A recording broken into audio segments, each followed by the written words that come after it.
bienvenue sur notre chaîne. Aujourd'hui, nous abordons un événement d'une ampleur géopolitique inédite. Ibrahim Traoré secoue l'Europe en bloquant 1000 tonnes d'uranium, une action qui pourrait bouleverser l'équilibre énergétique, économique et stratégique du continent.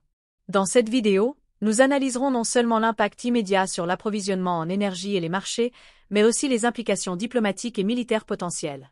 Restez attentifs, car chaque détail compte pour comprendre les ramifications profondes de cette crise. Avant de plonger dans cette enquête complexe, n'oubliez pas de laisser un like et de vous abonner à notre chaîne pour rester informé des révélations les plus pointues et des analyses les plus détaillées sur la scène internationale. Dans les profondeurs du Sahel, un geste politique fit trembler les capitales européennes.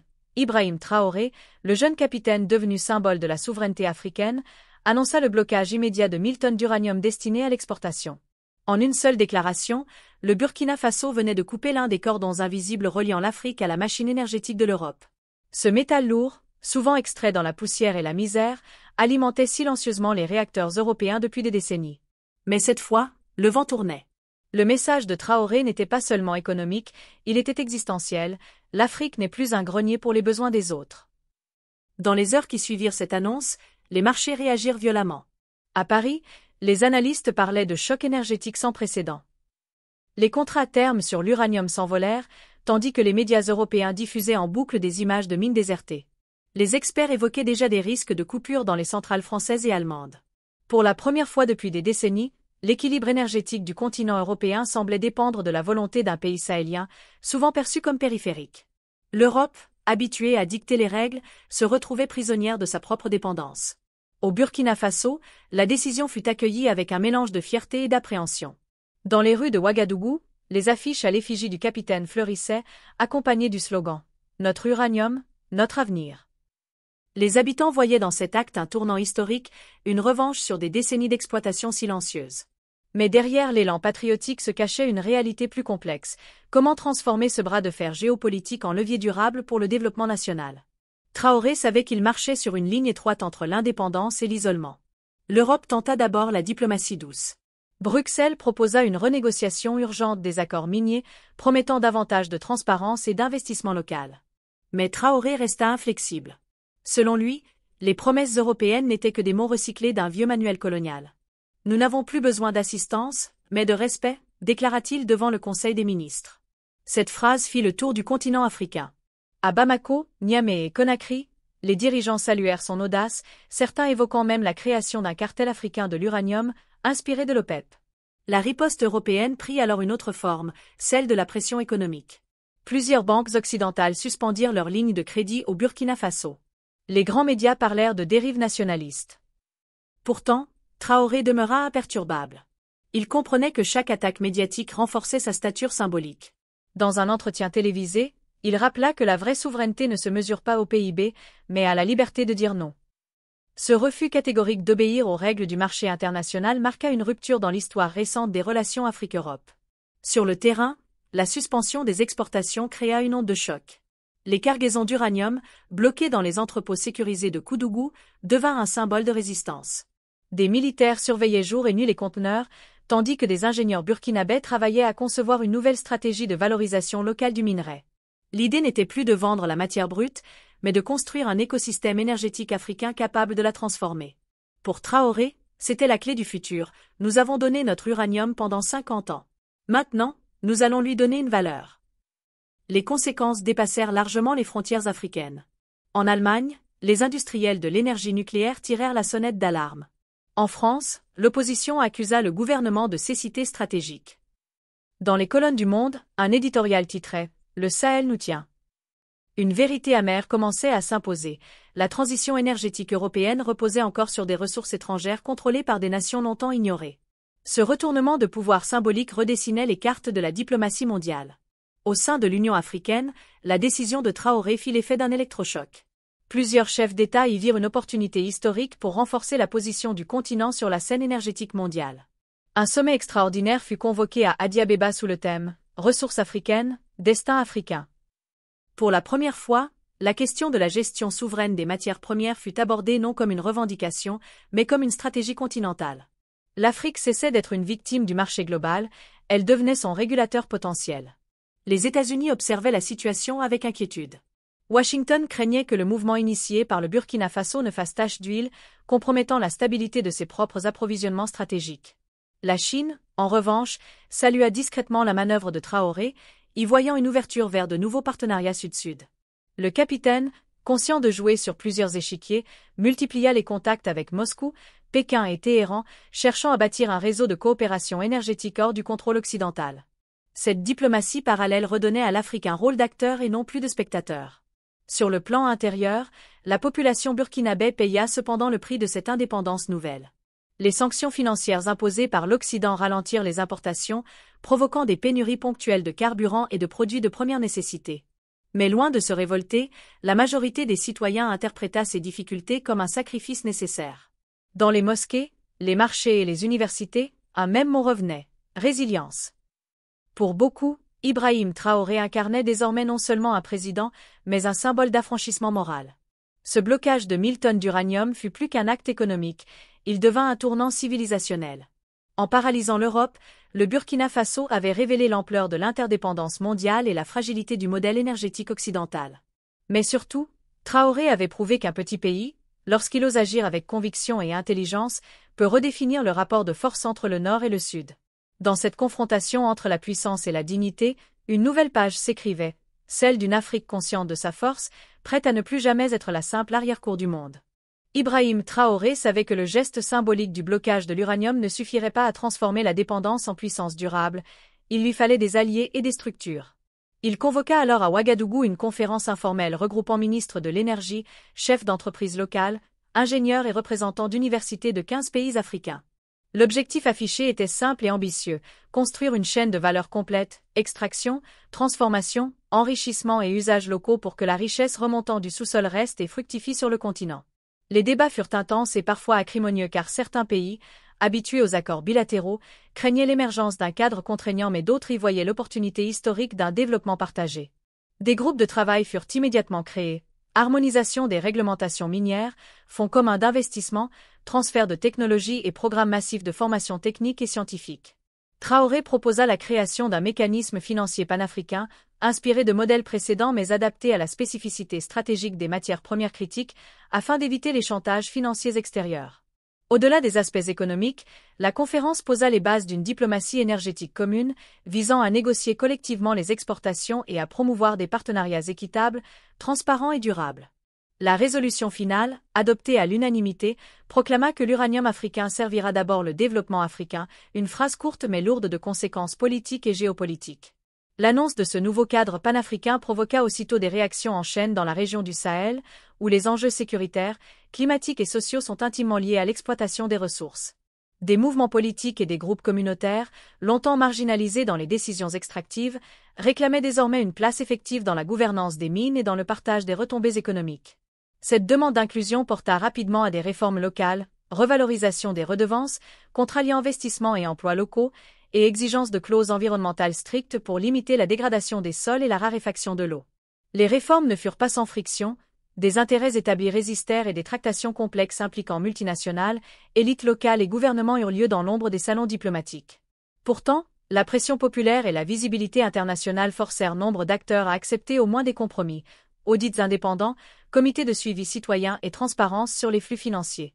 La nouvelle gouvernance attira aussi des investissements ciblés dans les infrastructures, routes, voies ferrées, capacités de stockage, surtout, des centres de transformation locaux afin d'éviter l'exportation de matières brutes sans valeur ajoutée. Ces efforts contribuèrent à amortir le choc initial des sanctions et contre-pressions extérieures, offrant au Sahel une fenêtre pour canaliser l'énergie politique vers des projets concrets et immédiatement utiles aux populations. L'Alliance panafricaine devint ainsi à la fois instrument de puissance et garde-fou social. Elle promettait croissance mais exigeait aussi justice distributive. Face à cette dynamique ascendante, les puissances étrangères multiplièrent les réponses, options diplomatiques, offres de partenariats révisées et tentatives de diviser les États africains par des promesses individuelles. Certaines capitales offrirent des technologies d'enrichissement et des financements conditionnés, cherchant à maintenir une présence stratégique tout en améliorant l'image d'un engagement plus respectueux.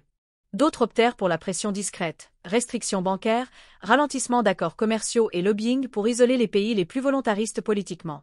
Mais la solidarité régionale, exprimée par des pactes de soutien mutuel et des réseaux d'échange d'informations, réduisit l'impact de ces mesures punitives et montra que l'Union pouvait contrer la fragmentation.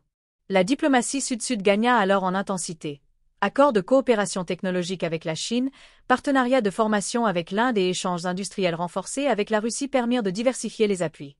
Ces nouvelles alliances forcèrent l'Europe et l'Amérique du Nord à repenser leurs approches et à proposer des contre-offres moins centrées sur la prédation et davantage sur la copropriété et le transfert de compétences. L'équation géopolitique changea. Le contrôle des matières premières critiques devint un enjeu de négociation multipolaire, où chaque acteur devait composer avec une Afrique plus organisée et plus exigeante.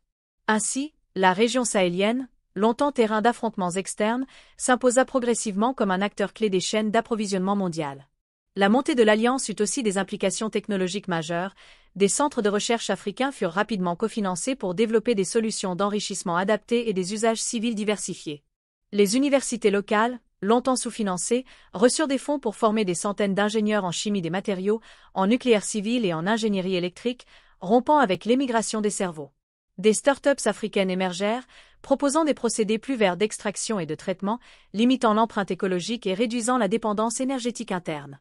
L'innovation inclut aussi des solutions pour valoriser les sous-produits miniers et pour intégrer l'uranium dans des filières industrielles régionales, approfondissant ainsi l'intégration économique du Sahel. Ces capacités nouvelles ne furent pas immédiatement universelles. Des disparités régionales subsistèrent et nécessitèrent des transferts ciblés de connaissances et d'équipements. Pour y répondre, le mécanisme financier panafricain prévoyait un volet d'investissement destiné précisément aux zones les moins avancées, renforçant la cohésion territoriale. L'effort technologique transforma la perception même du Sahel, passé d'une image de simple terre d'extraction à celle d'un laboratoire d'industries stratégiques émergentes. À terme, l'autonomie industrielle devint plausible, nourrissant des ambitions non seulement économiques mais aussi politiques de long terme pour la région. Mais la transition n'était pas sans risque, l'intensification des enjeux attira non seulement le soutien mais aussi les convoitises et les tentatives de déstabilisation. Des réseaux criminels transnationaux essayèrent d'exploiter les failles, multipliant trafic et pression sur les territoires miniers pour capter une partie des nouvelles richesses. Des groupes armés, parfois instrumentalisés par des intérêts extérieurs, cherchèrent à contrôler des sites stratégiques, obligeant les États sahéliens à renforcer leurs capacités de sécurité et à mieux articuler développement et paix. La réponse institutionnelle passa par la création d'unités régionales de sécurité minière et par l'intégration de composantes civiles, développement local, emploi et services, dans toute stratégie de protection. L'expérience montra que la sécurité durable ne se gagnait pas seulement par les armes, il fallait aussi et surtout offrir des alternatives économiques aux communautés locales. Ibrahim Traoré transforma rapidement l'acte symbolique du blocage des flux, qu'ils fussent d'uranium ou de données, en une diplomatie active, conçue pour consolider des gains et neutraliser les risques. Il sut articuler discours nationalistes et propositions techniques crédibles, ce qui permit d'éviter qu'une simple posture rhétorique ne se mue en isolement stratégique. Traoré multiplia les rencontres bilatérales et multilatérales en veillant à associer à chaque geste politique une offre de coopération concrète, transfert de compétences, pacte de sécurité régionale et programme d'investissement ciblés. Sur la scène internationale, il combina fermeté et pragmatisme, cherchant à diluer la volonté de coercition par la construction d'alternatives réelles, au lieu de s'enfermer dans une posture uniquement conflictuelle. Cette diplomatie à la fois offensive et méthodique permit au Burkina Faso de gagner du temps politique tout en consolidant des partenariats diversifiés avec des acteurs non occidentaux. L'habileté consista à montrer que la souveraineté n'était pas synonyme d'autarcie, mais d'autonomie choisie et calibrée, capacité à dire non et à négocier sur un pied d'égalité. En interne, cette stratégie renforça la légitimité du régime auprès d'une part importante de la population qui voyait enfin des réponses concrètes aux anciennes asymétries. Sur le plan factuel, l'ascension politique de Traoré et sa gestion de la souveraineté ont été analysées et documentées par des observateurs régionaux et internationaux. ISS Africa +1. La contre-offensive des puissances traditionnelles prit des formes multiples, combinant pression diplomatique, manœuvres économiques et campagnes d'opinion visant à délégitimer la démarche souverainiste. Les institutions financières occidentales utilisèrent des leviers économiques, les médias glissèrent vers des narratifs alarmistes, et des offres conditionnelles furent proposées comme rempart au mouvement d'indépendance. Pour y répondre, Traoré et ses alliés mirent en place une stratégie de diversification. Ouverture de nouvelles lignes de crédit auprès de partenaires non occidentaux, contrats de coopération technologique et appel à des investissements sud-sud. Cette recomposition des relations internationales ne fut pas simplement un basculement géopolitique, elle redessina aussi les dépendances économiques, parfois au prix d'un alignement tactique sur d'autres puissances. Les dirigeants sahéliens durent naviguer entre la nécessité de protéger leurs ressources et la retenue indispensable pour ne pas substituer une dépendance par une autre. Sur le plan institutionnel, des mécanismes de solidarité régionale se consolidèrent, permettant un partage d'informations et une résilience collective face aux sanctions ciblées. La capacité de la région à absorber et transformer la pression extérieure dépendit largement de la cohésion politique interne et de la rapidité des réformes économiques mises en œuvre. Les analyses internationales montrent un paysage sahélien en recomposition, oscillant entre autonomie revendiquée et forte vulnérabilité structurelle. Moderne diplomatie plus A. Pour préserver l'économie nationale face aux rétorsions, l'exécutif burkinabé lança un ambitieux programme de substitution et de relance industrie, priorité à la transformation locale, encadrement des exportations et renforcement des capacités logistiques. La feuille de route comprenait la construction d'unités de raffinage et de transformation, la création d'un fonds souverain destiné à industrialiser les matières premières et des incitations fiscales pour encourager les investisseurs locaux et régionaux. Ce plan prit la forme d'un calendrier précis, audit transparent des contrats, révision des concessions, renégociation tenue sous supervision d'experts indépendants et mise en place d'un registre public des bénéfices. L'objectif n'était pas uniquement économique, il s'agissait de recoudre le lien social brisé par des décennies d'extraction extractiviste et d'offrir aux communautés locales des emplois durables et des revenus partagés. Sur le plan social, l'accent fut mis sur la formation technique et universitaire pour éviter l'exode des talents et pour bâtir une base industrielle réellement locale et compétitive. Ce modèle de substitution et d'industrialisation rencontra des résistances de la part d'élites habituées à l'ancien ordre et exigea une capacité de gouvernance forte pour arbitrer les conflits d'intérêts. Malgré les obstacles, les premières usines pilotes et centres de recherche virent le jour, symbole tangible d'une volonté de saisir la valeur ajoutée sur place plutôt que de l'exporter brute. Ces transformations industrielles furent présentées comme le cœur d'un nouveau contrat social entre l'État, les entreprises et les communautés locales, nécessaire pour assurer une paix durable. La recomposition des alliances internationales bouleversa la carte des soutiens et des oppositions. Certains pays occidentaux offrirent des contre-propositions, d'autres cherchèrent à punir, tandis que des partenaires émergents proposèrent des alternatives immédiates. La Chine, la Russie et quelques pays d'Asie et du Moyen-Orient apparurent comme des fournisseurs de technologies, de capitaux et parfois de soutien politique, renforçant l'arsenal diplomatique de la région sahélienne. Cet afflux d'intérêts extérieurs nécessita cependant de grandes précautions. Il importait de négocier des partenariats qui préservent la capacité décisionnelle locale sans céder à des dépendances nouvelles. Les dirigeants africains apprirent à jouer des offres concurrentes pour obtenir transfert de technologies et conditions de financement favorables, tout en imposant des règles de transparence et de durabilité. Ce jeu d'équilibre constitua une nouvelle école diplomatique pour la région. La diplomatie commerciale devint un outil de souveraineté, transmuant les ressources naturelles en levier stratégique. Les interactions multipolaires accentuèrent aussi les tensions internes.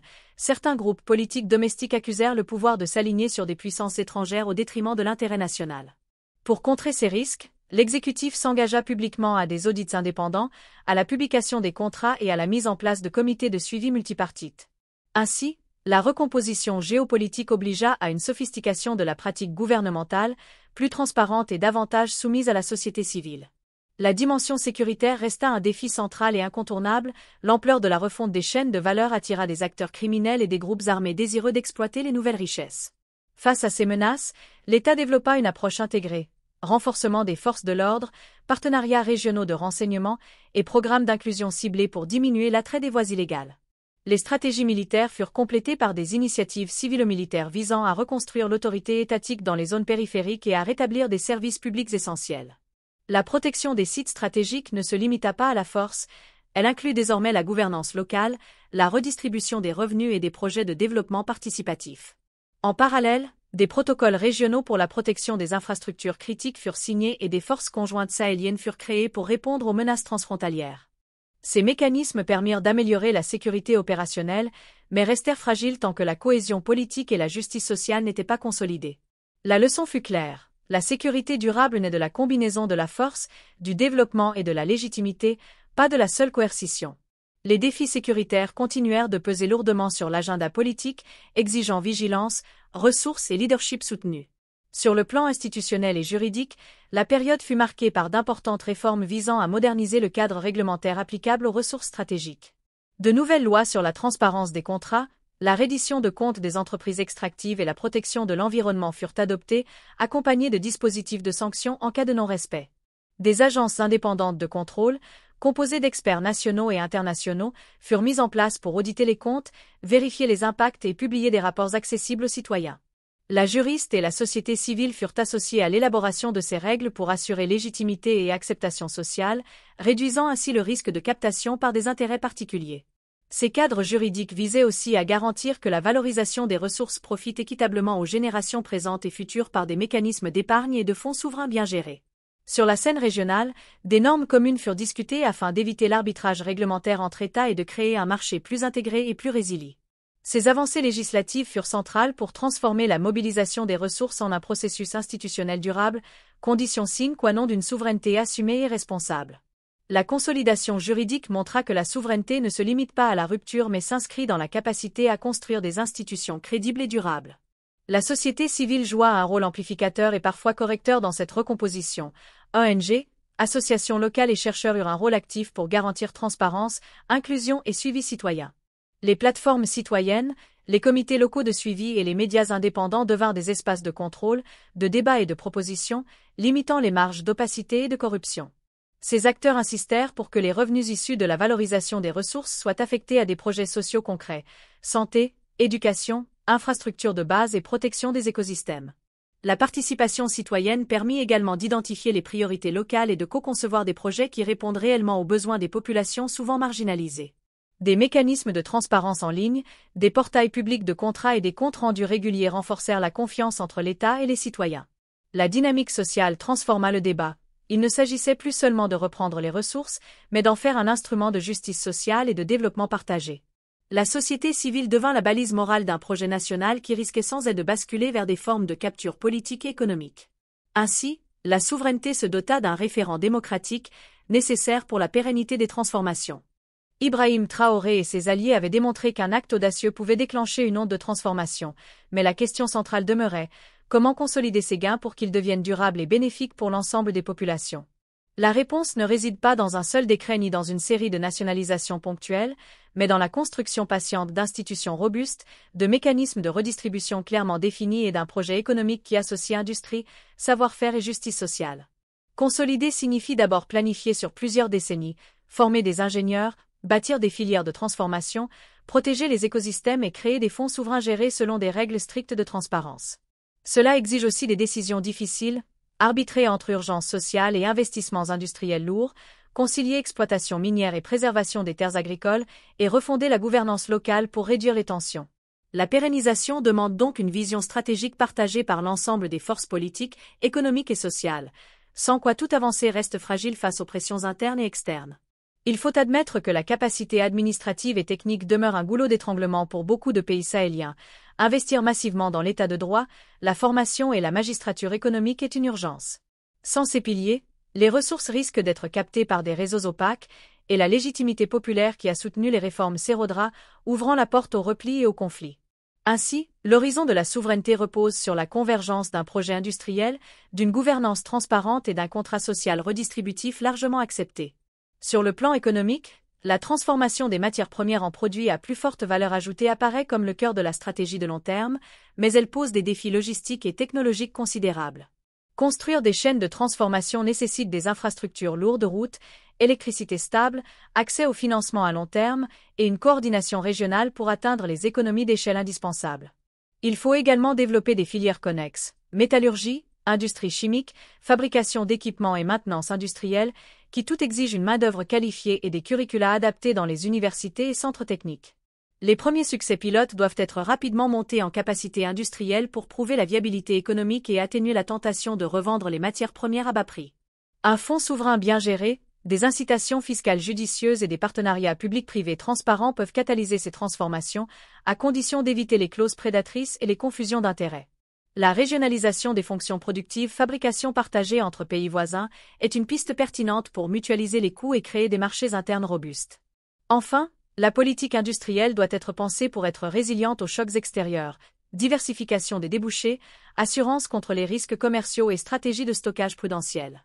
Sans une trajectoire industrielle claire et financée, la souveraineté restera en grande partie symbolique, limitée à des discours nationaux plutôt qu'à des capacités effectives. La gouvernance et la transparence constituent la colonne vertébrale de toute pérennisation. Sans contrôle citoyen et institutions indépendantes, la tentation de clientélisme et de captation se révélera destructrice. Mettre en place des agences d'audit indépendantes, des portails publics de contrats, des comités multipartites et des mécanismes judiciaires spécialisés permet de rendre les décisions opposables et traçables. Ces instruments doivent être conçus non comme des vitrines bureaucratiques, mais comme des leviers concrets permettant aux citoyens de suivre la destination des revenus et d'exiger des comptes. La formation d'une presse indépendante et la protection des lanceurs d'alerte sont des éléments clés. Sans information fiable et sans protection des enquêtes, la gouvernance devient illusoire.